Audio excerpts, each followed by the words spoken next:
Ewe kuzanye akamambiri mu ntoki byagenze bite? Naguze congo mbona mbona kabishoboye inambura. Ntabwo ngo bayinambure. Reka niyambike. No. None sizo ntu ufite uruwako bari kuzitwara zo. Bakajana Paris ahubwo kanzishira. None se kugiye n'ubundi kuzikuramo mu nzu ndibaziba. Yende uzikuramo.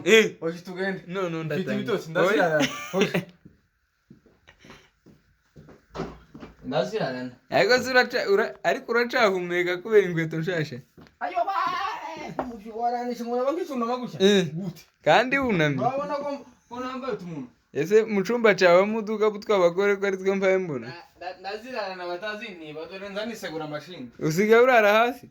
Oyaje. Kuri matora. Urara hejuru uba witabye. Ndakurahiye. Ura ku marembo ga. Reka ndazirana na bataziniba. Ndebere. Niba zimshe mu kirenge. Batazibona? Ntabwo ngirira neza. Ko mbaye mbona harimo tapi yo muri sale. Kurabona ikiza cy'iki kirengeti?